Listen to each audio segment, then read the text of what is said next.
Good morning students, class 10th। Welcome back to Sunrise Classes. बेटा, हम अपना chapter कर रहे थे भारतीय अर्थव्यवस्था की जीवन रेखाएं। भारतीय अर्थव्यवस्था की जीवन रेखाओं में हमने जो है अपना पेज नंबर 93 तक कंप्लीट कर लिया है। इसमें हमने पढ़े जन संचार के साधन, सड़कें, ये सब हमने पढ़ लिया है, व्यापार। अब हम पहुंच गए अंतर्राष्ट्रीय व्यापार पर कि अंतर्राष्ट्रीय व्यापार किसे कहते हैं। वैसे तो ऑलरेडी हमने पहले इसको डिफाइन कर दिया है, लेकिन एक बार फिर से समझ लीजिए। इट मीन्स विभिन्न देशों के साथ व्यापार करना, बाह्य देशों के साथ व्यापार करना अंतर्राष्ट्रीय व्यापार कहलाता है। हमने आपको बताया था कि आपस में जो हमारे जैसे राज्य हैं, पंजाब है, हरियाणा है, केरला है, इन राज्यों के साथ हम आपस में व्यापार करते हैं तो उसे अंतर्राज्यीय व्यापार कहते हैं। जबकि जो हम दूसरे राष्ट्रों के साथ जो व्यापार करते हैं, दूसरे देशों के साथ जो व्यापार हमारा होता है, उसे अंतर्राष्ट्रीय व्यापार कहते हैं। राज्यों में, देशों में व्यक्तियों के बीच वस्तुओं का आदान प्रदान व्यापार कहलाता है। तो शॉर्ट क्वेश्चन यहाँ पर बनता है, व्यापार किसे कहते हैं? तो राज्यों और देशों में व्यक्तियों के बीच वस्तुओं का आदान प्रदान व्यापार कहलाता है। बाजार एक ऐसी जगह है जहाँ विनिमय होता है, वस्तुओं का आदान प्रदान होता है दो देशों के मध्य। यह व्यापार अंतर्राष्ट्रीय व्यापार कहलाता है। यह समुद्री, हवाई व स्थलीय मार्गों द्वारा हो सकता है। यद्यपि स्थानीय व्यापार शहरों, कस्बों में, गांवों में होता है। राज्य स्तरीय व्यापार दो या दो से अधिक राज्यों के मध्य होता है। एक देश के अंतर्राष्ट्रीय व्यापार की प्रगति उसके आर्थिक वैभव का सूचक होती है, इसलिए इसे राष्ट्र का आर्थिक पैरामीटर भी कहा जाता है। सभी देश अंतर्राष्ट्रीय व्यापार पर निर्भर है क्योंकि संसाधनों की उपलब्धता क्षेत्रीय है, अर्थात इनका वितरण असमान है। भिन्न भिन्न क्षेत्रों में संसाधन जो है वो भिन्न भिन्न उपलब्ध हैं। आयात तथा निर्यात व्यापार के घटक हैं। ये मैंने आपको बताया था, आयात किसे कहते हैं और निर्यात किसे कहते हैं। किसी देश से जब हम वस्तुएं लेकर आते हैं तो उसे आयात कहते हैं, लेकिन जब हम किसी देश को वस्तुएं, अपने देश की वस्तुएं देते हैं, किसी दूसरे देश को बेचते हैं, तो उसे निर्यात कहा जाता है। आयात व निर्यात का अंतर ही देश के व्यापार संतुलन को निर्धारित करता है। अगर निर्यात मूल्य आयात मूल्य से अधिक हो तो उसे अनुकूल व्यापार संतुलन कहते हैं। इसके विपरीत निर्यात की अपेक्षा यदि आयात अधिक हो तो असंतुलित व्यापार कहलाता है। विश्व के सभी भौगोलिक प्रदेश तथा सभी व्यापारिक खंडों के साथ भारत के व्यापारिक संबंध हैं। भारत में निर्यात होने वाली प्रमुख वस्तुएं रत्न, जवाहरात, रसायन व संबंधित उत्पाद तथा कृषि व संबंधित उत्पाद हैं। आगे है, भारत में आयातित वस्तुओं में कच्चा पेट्रोलियम तथा उत्पाद, रत्न, जवाहरात, आधार वस्तुएं, मशीनें, कृषि तथा अन्य उत्पाद शामिल हैं। भारत अंतर्राष्ट्रीय स्तर पर एक सॉफ्टवेयर महाशक्ति के रूप में उभरा है तथा सूचना प्रौद्योगिकी के माध्यम से अत्यधिक विदेशी मुद्रा अर्जित कर रहा है।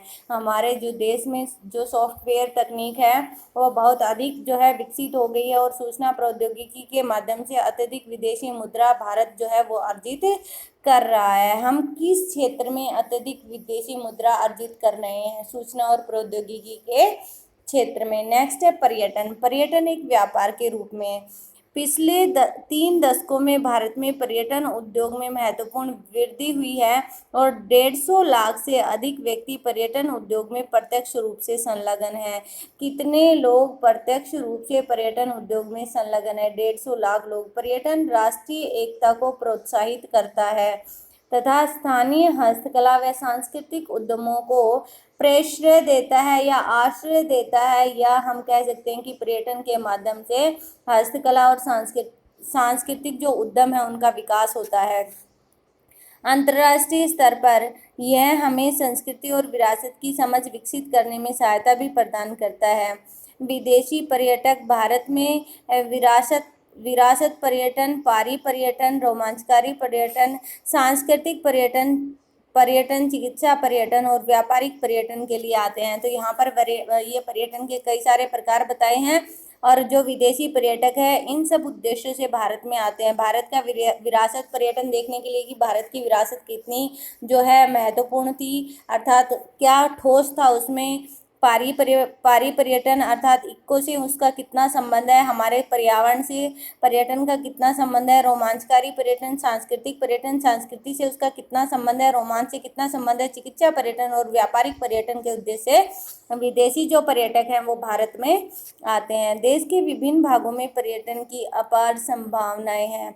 पर्यटन उद्योग के विकास हेतु विभिन्न प्रकार के पर्यटन को बढ़ावा देने के प्रयास किए जा रहे हैं, क्योंकि पर्यटन वर्तमान में जो है एक व्यापार के रूप में विकसित हुआ है। हम उसके माध्यम से अत्यधिक जो है विदेशी मुद्रा प्राप्त कर सकते हैं, क्योंकि बहुत से विदेशी लोग जो हैं पर्यटन स्थलों पर घूमने के लिए आते हैं। इससे अनेक प्रकार का जो है हमारे देश में विकास होता है। भारत के मानचित्र पर अपने राज्य और केंद्र शासित प्रदेशों में स्थित प्रमुख स्थल को प्रदर्शित करें तथा इसका अन्य भागों से रेल व सड़क वायु मार्ग से संपर्क दिखाएं। तो भारत में जो है इसमें बताया गया कि मानचित्र में अपने राज्य और केंद्र शासित प्रदेशों में स्थित प्रमुख स्थलों को प्रदर्शित करना है कि कौन कौन से पर्यटन स्थल हमारे यहाँ पर है और कौन कौन से प्रमुख स्थल जो है किसी भी राज्य में स्थान है उनको दर्शाना है। सड़क मार्ग, वायु मार्ग, रेल मार्ग भी दर्शाने हैं, जो कि हम ऊपर कर चुके हैं। आगे नेक्स्ट कक्षा में चर्चा करें आपके राज्य व केंद्र शासित प्रदेश में किस प्रकार के पर्यटन विकसित किए जा रहे हैं और क्यों किए जा रहे हैं, ये आपको बताना है। आपके राज्य और केंद्र शासित प्रदेश में किन क्षेत्रों को पर्यटन हेतु विकसित किया जा रहा है और क्यों।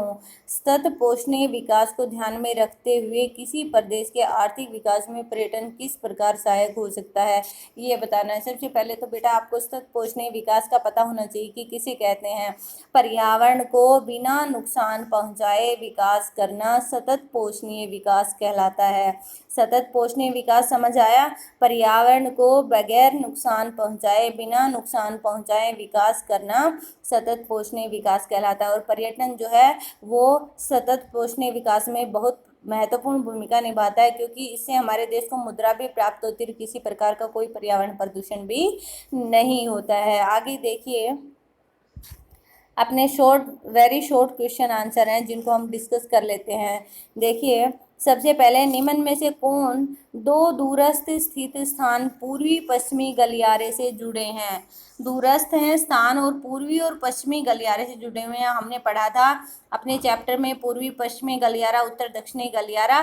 तो यहाँ पर बात की गई है पूर्वी और पश्चिमी गलियारे की। पूर्वी पश्चिमी गलियारे से कौन से स्थान जुड़े हुए हैं, अपना सिलचर और पोरबंदर जुड़ा हुआ है।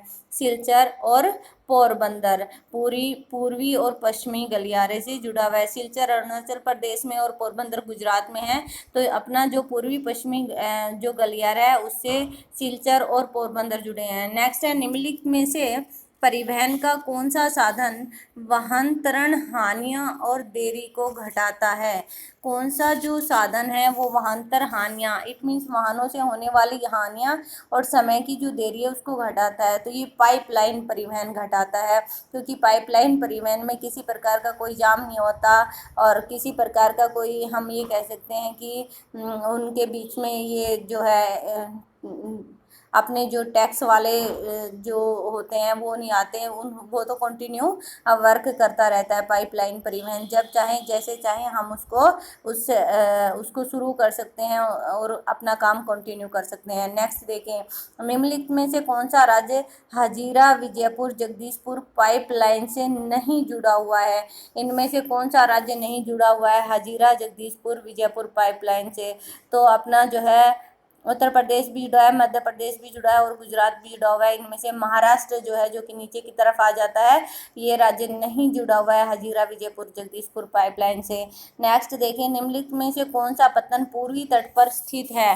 पूर्वी तट पर स्थित पत्तन कौन सा है, जो अंतःस्थलीय और अधिकतम गहराई का पत्तन है तथा पूर्ण सुरक्षित पत्तन है।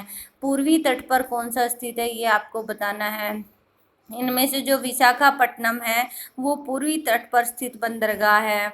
यस। नेक्स्ट देखिए निम्नलिखित में से कौन सा परिवहन साधन भारत का प्रमुख साधन है। कौन सा परिवहन साधन भारत का प्रमुख साधन और सबसे प्राचीन साधन भी जिसे माना जाता है वो है अपना रेल परिवहन, प्रमुख रेल परिवहन, क्योंकि अधिकतर जो सवारी है, अधिकतर जो सामान है वो रेल परिवहन के माध्यम से एक स्थान से दूसरे स्थान तक जाता है।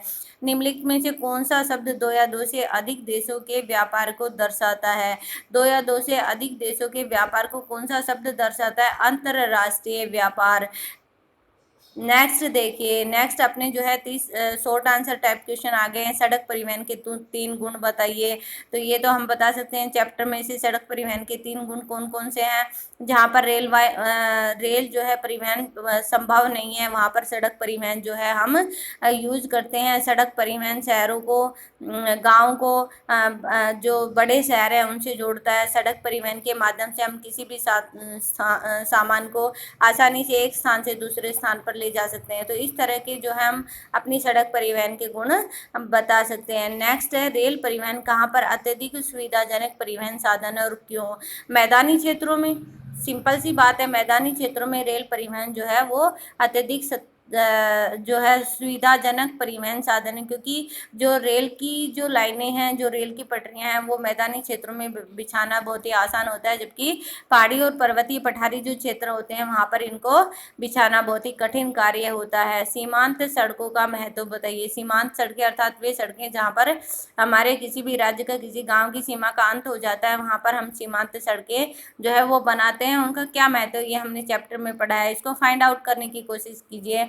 व्यापार से आप क्या समझते हैं, जो कि अभी करवाया है। स्थानीय और अंतरराष्ट्रीय व्यापार में अंतर बताइए। तो ये क्वेश्चन आपको जो 30 वर्ड्स वाले हैं ये स्वयं फाइंड आउट करने हैं और उनको राइट करना है। और अगर ऐसा नहीं हो पाता है तो मैं कल आपको क्वेश्चन के आंसर सेंड कर दूंगी, आप उनमें से कर लें। Thank you, have a nice day.